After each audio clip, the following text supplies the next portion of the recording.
So, John chapter 15 is always a chapter that talks about us abiding in Christ. And when we talk about the chapter, get chapter 15. Remember, the John chapter 15 is about the wine and the grapes. Jesus is the vine, we are the branches, and the branches bear the fruits. So the fruit comes out from the branches, and the fruit has to be a part of the main vine to bear fruit. If the branch is not part of the main vine, you are never ever going to bear fruit. You can't take this vine and put it onto a mango tree and expect grapes to come, it will die. So I want you to get this picture clearly. Remember this picture that you put. A beautiful grapevine laden with fruit, and this is the relationship with us and our Master and Lord Jesus Christ, and that is John chapter 15. Okay? So I got this picture. Jesus is the vine. I, as a believer, am a branch, and His Holy Spirit flows through me, and I bear fruit. Have you got this? So you understand, unless you are part of this main vine, you will not have a flow of the Holy Spirit in your life that enables you to bear fruit. So Jesus says, what does He say? He says here, I am the true vine. My Father is a vine dresser. Means He is the one who prunes the vine. Every branch in me that does not bear fruit, He takes it away. In other words, if you are grafted on a Jesus, if now your life is only Jesus, what flows in your blood is the blood of Jesus Christ alone. What you now take upon yourself is the nature of Jesus Christ, then it is natural for you to bear fruit. It is so natural that if you do not bear fruit, it will be cut and removed. For example, do you know there is just one symptom that is so confirmatory that you don't have to do that, that PCR test for COVID, and that is losing your smell. If somebody comes and tells I'm having a little fatigue and I don't smell, you don't even have to do a PCR because that is one absolute confirmatory test. In other words, if you are a branch from the true vine, it is seen externally by the fruits that you bear. In other words, you don't bear fruit, it just means you think you're grafted onto the vine. You may let people believe you're grafted on the vine, but there's a gap out there. You're not bearing fruits. It's impossible for somebody who is grafted on the vine not to bear fruits, okay? And every branch that bear fruits, he prunes and he may bear more fruit, okay? The branch needs to be a part of the vine to bear fruit. The branch needs to be a part of the vine to bear fruit. You're already clean because of the word which I spoke to you.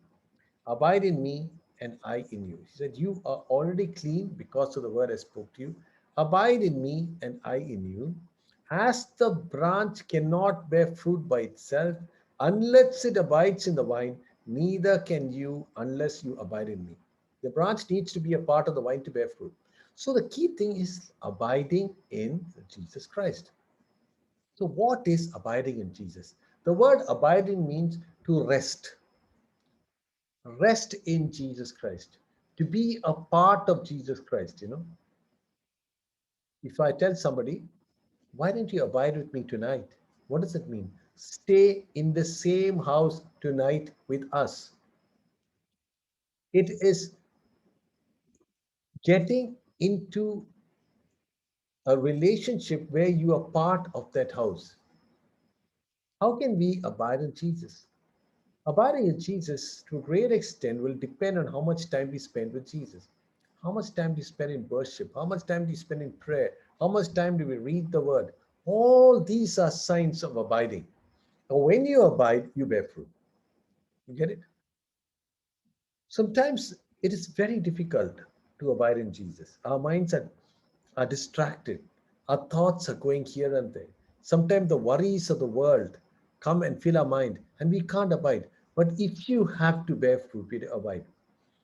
The life of fruit bearing that we bear is directly proportional to the amount of time we spend with God. There's no doubt about that.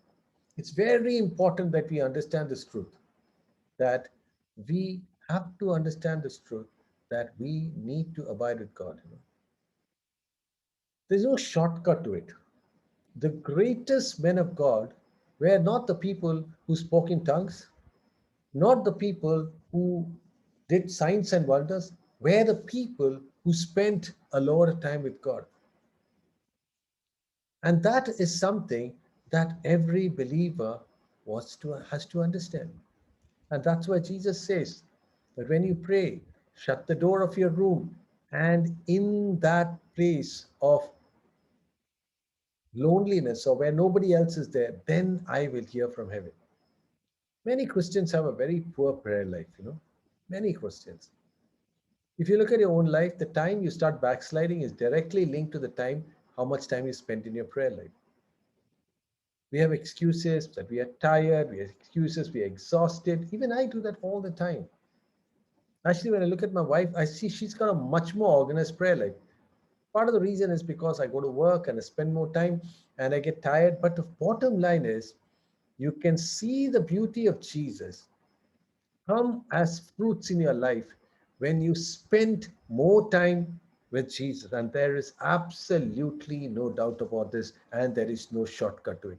The more you read the word, the more you meditate on the word, the more you spend time praying. And praying is not asking things, but soaking into the presence of the Father, that the Father starts speaking to you. When you start listening to the Father, that is it. And you start suddenly seeing a whole new realm happening around you.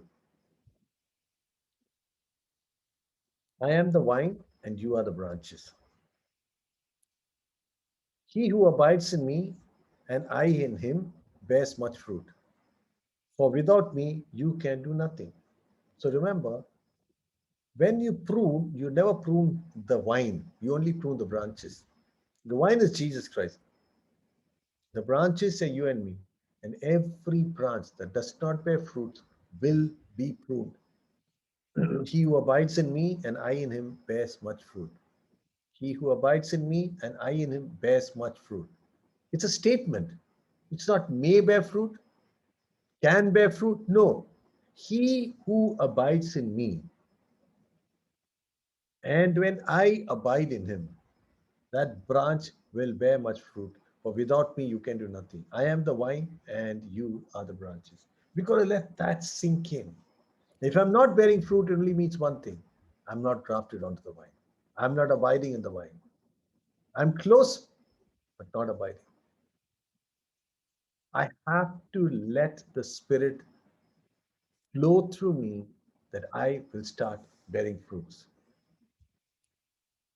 A not non-fruit bearing Christian is not part of the true vine.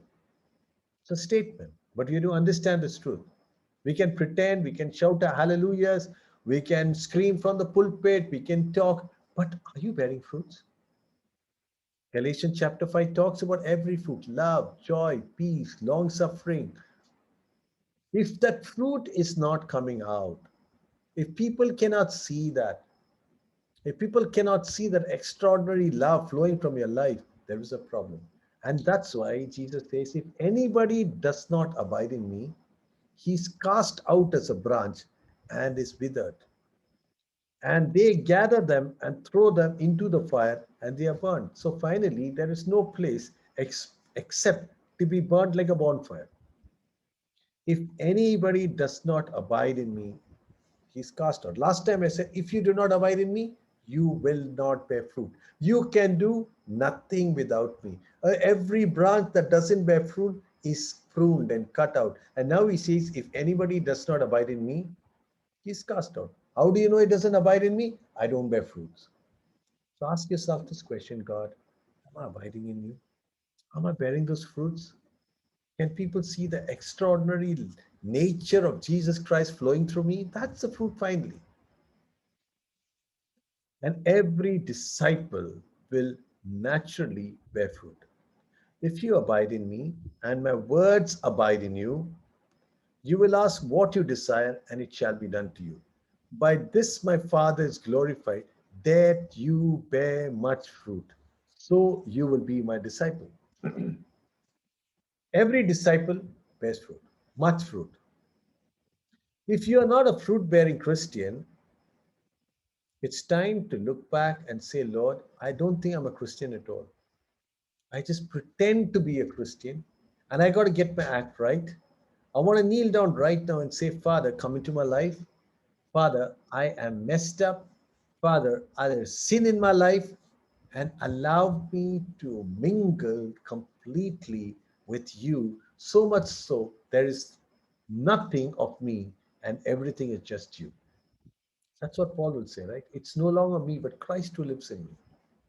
And that is true abiding in God. When now it's no longer you, but Christ who lives in you.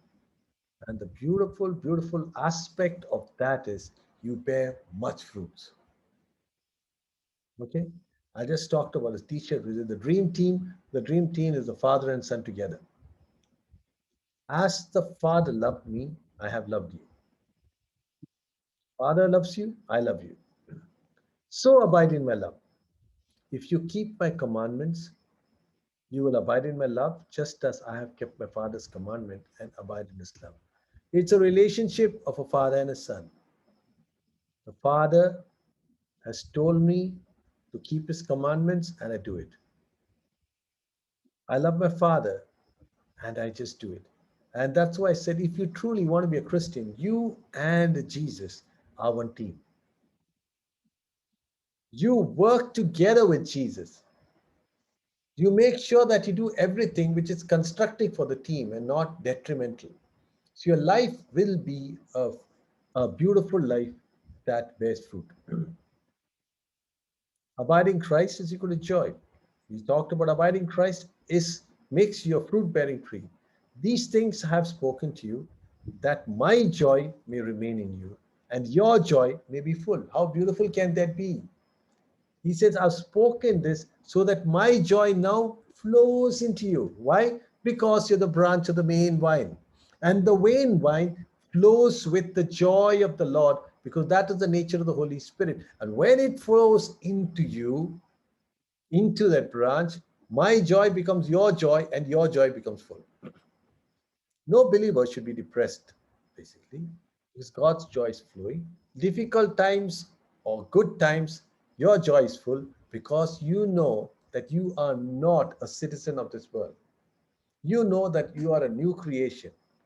You know that what you carry upon yourself is the nature of Jesus Christ and you're eternal. And this is my commandment that you love one another as I have loved you. Greater love has no man than he that laid down his life for his friends. You got it? Jesus is the benchmark of our love for others. Jesus is the benchmark. So, why am I telling you this? You compare yourself with a neighbor and love, you may feel you love. You think that I'm not like him, I love him more. But Jesus says, this is my commandment that you love one another as I loved you and I died for you. A worthless sinner who had nothing to offer, who cursed the Lord, who was willing to crucify him. And he said, that's not me, that's the Jews. Okay, let's talk about our life. Whose prayer life is wretched, whose spiritual life is bad, who doesn't seem to forgive, love, or unconditionally do things, who still potters around and continues to live in sin. And Jesus says, I love you so much that I'm willing to die for you even today. And he says, now love others with all their mistakes, with all their shortcomings, with all their shortfalls. I want you to go ahead and love this person. If you're not able to do that, you're not a fruit bearing tree. Maybe it's your mother in law. You find it difficult to love because she insulted you and tortured you when you were young. Maybe it's a friend, maybe it's a colleague in the office, and God is telling you, I want you to love them like I loved you. Then he says a beautiful statement that you are no longer a slave, but a friend. In Genesis chapter 18, verse 17 to 26, there's this verse that says, now Jesus, the angels are coming, they look like men. Abraham invites them home, prepares a meal for them. They are coming to destroy Sodom and Gomorrah. They're having a meal with Abraham. And suddenly God says, what does he say? He says a beautiful thing. And the Lord said, shall I hide from Abraham, my friend, what I'm going to do? Since Abraham shall surely become a great and mighty nation, and all the nations of the earth shall worship him. But he's saying, Abraham, my friend, how can I hide from him what I'm planning to do to Sodom and Gomorrah? There is nobody else in the Old Testament Jesus calls friend. And today, what does he say? You are my friends. One of us. We have elevated from a life of slavery to a right of friendship. You are my friends. If you do whatever I command you, no longer I call you servants, for a servant does not know what the master is doing, but I have called you friends, for all things that I heard from my father I have made known to you. All things that I have called, that I heard from my father I have made known. Why? This is what God did to Abraham. When Jesus says, and Abraham said, shall I hide from Abraham, my friend? God was directly speaking to Abraham because he was his friend. And Jesus is saying, I have not hidden anything from you. I've told you there is a place called heaven. I told you I'm going to prepare a place for you. I told you if you're not a fruit bearing tree, you will die. I truly told you that there is only one way to heaven, that is me. He said, I told you everything because you're my friend. And he said, I call you friends for the things I heard from my father I've made known to you. This was a privilege. This was a privilege given only in the New Testament. Somebody says, when I go to heaven, I want to ask Moses, how did you split the Red Sea? And Moses is going to ask you one question. How wonderful was it when the Holy Spirit was dwelling within you? That is a privilege that nobody had in the Old Testament, of the indwelling Spirit dwelling with them at all times. That could only happen after Jesus Christ died. They used to have the anointing of the Holy Spirit. Yes, a few select people here and there. Was it always upon them? Not even sure. Because David would say, take not thy Holy Spirit from me. Today in the New Testament, we do not say, take not the Holy Spirit from me, because he says a deposit that has been given to you that guarantees your salvation. And Moses is going to ask you, how did it feel? And some of us are saying, I don't know. I hardly felt a thing. And some of us would say, that was amazing. It taught me, it warned me, it led me, it saved me. It was an exciting relationship. You did not choose me, as Jesus is saying, but I chose you and appointed you that you should go and bear fruit, that your fruit should remain. That whatever you ask in the Father's name, he will give it to you. These things I command you, that you love one another. If you look at it, a number of times Jesus is saying, whatever you ask, you get it. Whatever you ask, you get it. Whatever you ask, you get it, provided you're bearing fruits. You can't go and ask unless you're grafted onto the tree. You are grafted onto the tree, you have a relationship of a son and a father. And as a son, you got privileges, and one of the privileges is ask anything and you will receive. The privilege we said is that the Holy Spirit stays with you. The privilege is that you have peace that is supernatural. The privilege is you have joy that flows through you. And ask whatever you want in the name. God has chosen you and set you aside for a special purpose. For if you're chosen by God, is equal to be hated by the world. This is something you have to remember. Many people don't understand that. They're always trying to be popular in this world, and you can never be popular because you stand for the truth. They stand for compromise. You stand for integrity. They stand for anything that can get the job done. And so they can't understand you, and you will never be popular in this world. So it says, if the world hates you, you know that it hated me before it hated you. If you are of the world will love you. If your standards are of the world, you lied and you cheated and you alcohol and you partied and you did all kind of wrong things, there are a lot of people that love you because you are not like them. People find you inconvenient. Yet because you're not of the world, I chose you out of the world, therefore the world hates you. It's a statement. If you're chosen by God, the world will hate you. If somebody says, people just love me, everybody loves you, probably there's a problem. Maybe it's not possible. In the sinful, wretched world, people who are children of light will love children of light. But people who walk in darkness will never love you and do not even expect that to happen. If Jesus is your master, you will be treated like him. If Jesus is your master, you'll be treated like him. In what way? You're persecuted. It's possible that can happen to you because that's how the master was treated. Remember the word that I said to you, a servant is not greater than his master. If they persecute me, they will persecute you also. If they keep my word, they'll keep yours also. But these things they will do for you for my name's sake because they do not know him who sent me. So he says, if Jesus is your master, you'll be treated just like him. But the problem is, we want to be treated better than him. No persecution, no difficulties, no insults. I know there are a lot of Christians who say Jesus took all your pain, you'll never get it. But this is also the word of God. He says, you will be treated like I was treated on the earth. And often I find Christians being treated like that. Rejoice and say, Father, thank you. It just means I'm abiding with you. Otherwise, this won't be happening to me, right? Why do people hate you? Because you reveal their sins. If you tell them you're wrong, you tell them you're cheating. If I had not come and spoken to them, they would have no sin, but now they have no excuse. I tell them you're wrong. And now, if they continue to sin, they are living in sin. He who hates me hates my Father. If I had not done among them the works which no one else did, they would have no sin.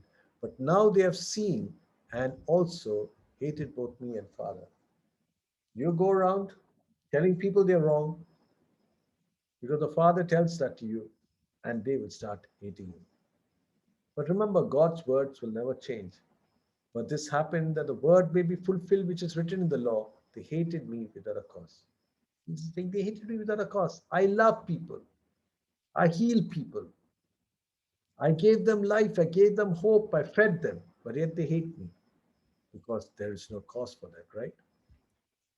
But when the helper comes, which I'll send from the Father, the Spirit of truth, who proceeds from the Father, he will testify of me. So when the Holy Spirit comes, he says, he will point you to Jesus. And you also will bear witnesses, because you have been with me from the beginning. And that is true. When you're in encounter with Jesus, when you're walking with Jesus, you cannot help but share Jesus. You cannot help but share Jesus. And tonight, as we come to the end of this book, I hope you understand the truth. Ask whatever in my name, it will be given to you, provided you abide in it. And how do you know you abide in him? You bear fruits. If you're not bearing fruits, you're not abiding in him. Every tree that does not bear fruit will be cut down, will be taken away. You'll go to hell. That's what the word of God is telling. And tonight is a day to say, Father, I just want to offer myself to you afresh. I want a transformation to come upon me this night and forever. You are my God and you are my everything. So even this night, let's give our lives to Jesus and say, Father, I want to be a fruit bearing tree, Father. Father, I think there are areas in my life that does not allow me to abide completely in you. Let there be healing, oh Jesus, I pray. And let the Holy Spirit anoint us and break every bondage in our life in Jesus' name. Amen.